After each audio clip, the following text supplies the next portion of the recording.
I am Prometheus, and you are just a god. What's going on, you sexy Cypher mains?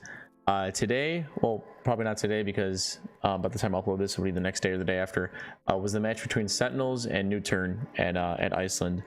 And I really want to go over some of Dapper's Viper gameplay, because in my ranked games, and I know some of yours, a lot of times Cypher or Killjoy or Sage or somebody is picked and nobody wants to play Smokes, and it leaves me in a position like, oh well, what do? I don't want to play Omen or Brimstone, Astra or whatever. But I feel that a really good Sentinel player, a really good defensive player, can pick up Viper pretty easily after learning, you know, her lineups and whatnot. And I figured it'd benefit all of us if we went over the way that Dapper plays her on Bind, because he plays a really good defensive Viper. And I sort of want to go over some of the setups that he uses in this match. For starting pistol round, you see that he has this wall that splits like this. And the reason why this wall is so good is because not only does it deny shower control, like the enemy team is going to have to push into shower using a grenade, a boombot, or a Sova drone or something to get into here. And then once they pass this, they have to worry about this part of the wall, which is all this is really awkward to clear through. They either have to just tank the damage and hopefully Dapper's not playing, they're getting ready to, you know, bop him in the head. Same thing about this side, or they have to waste all the utility just trying to take shower control, and that's a lot.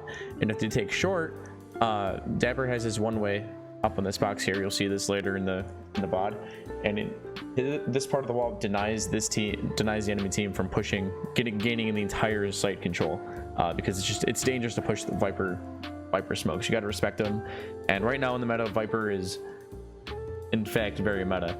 So yeah, this is one of the setups that he uses, and I'm going to jump to the next one real quick. Okay, so the wall that he's throwing this time is very similar to that we saw with the wall in the shower. It blocks B short control. It makes it really awkward to walk into hookah. It blocks them from getting on the site from B long.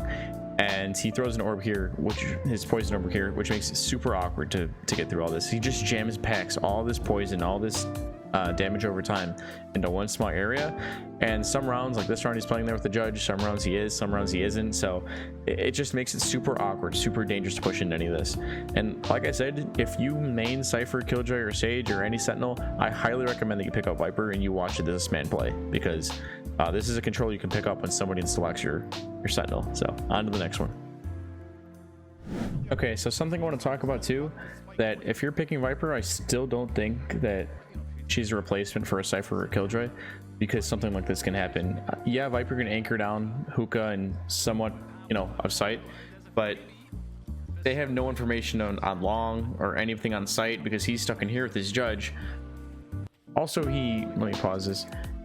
He peeks out of here for no reason, and I remember Newturn ends up winning this eco round, and it snowballs from this, and they snowball and end up winning the round, and then win the next round because their Sentinel's economy is screwed. But I think Viper is a good replacement or a good fill, that if you're a Sentinel, that you could probably pick up Viper pretty easily. But I still don't think that Viper necessarily should replace a Sentinel for these reasons. But if you are using a Viper instead of a Cypher or Killjoy, just be wary that you know, you can't watch everything at once, so just be wary of the spots that you're leaving open when you're trying to anchor. Okay, so it's really hard to find examples of Dapper like really shutting down the site with all this Viper utility, but round 9 is a really good example, because these against a Viper, pro teams are known not to push her stuff, like not to push it. It's not easy to work around it because the timings are different. You could raise the wall, lower the wall, raise it again, raise it, lower it right away, then raise it again.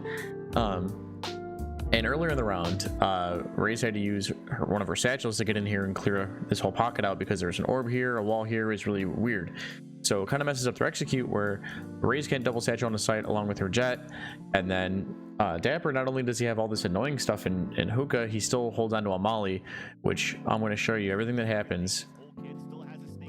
He knows they're about to execute. He gets breach stunned. At the very last second, he Kobe's the snake bite. He cuts off the team right here. Raze can't double satchel out, so she just plops out a hookah like a turd in the toilet, bro. And they ball push on the site. Dapper just mows them all down. That Sova was vulnerable. I actually think Dapper could have gotten a 4K right there, but that round's a perfectly good example as to why Viper is such like a Sentinel, and It's just so good. And yeah, he might not have dropped a 30 bomb this game, or he might not have team MVP'd or match MVP'd, but a lot of stats in Valorant don't show up on the scoreboard. Like, the way Dapper holds down a site for his team does so much more than what the scoreboard shows, because if they do push a site, stuff like that's going to happen. Like, he just single-handedly wins them rounds. So yeah, kills aren't everything, folks. Defense matters. Okay, so I'm not going to make this video too long. Sentinels kind of rules new turn, but I do want to showcase some of what they do with Viper on offense. So basically they throw this wall a couple times and it cuts off sight in such a way that it gives them just enough room to plant right here, and this wall acts like a huge sage wall because they can't push through it, otherwise they're going to take damage, and then they're going to die pretty easy and whatnot. And with all of Viper's utility, especially combined with an Astra, there's a lot of fakes you can pull off. Putting the wall up, putting the wall down, you can throw the orb. Later in the round you'll see, or a different round, he throws the orb into showers, he puts the wall up, he walks up to showers, he picks up the orb and uses it again later. She's a good lurker too. Viper's a good lurker like any other Sentinel is, because there's so many different mind games you can play with your utility. So that's about it for this video. I'm just gonna let this nasty lurk play out because I thought this was dirty. This is like a rat cipher play you would pull off or something on this type of lurk flank or lurk angle. But I hope you guys learned a thing or two about playing Viper. Maybe I inspired some of you guys to pick her up if you're a Sentinel main out there. She's a good pocket pick if you're mainly a Sentinel main. So that being said, Sentinels, bring this home, please. Bring it home. NA all the way. Ehoo. Take care of you guys. Take care of yourself, guys. I'll see you in the next one. And peace out.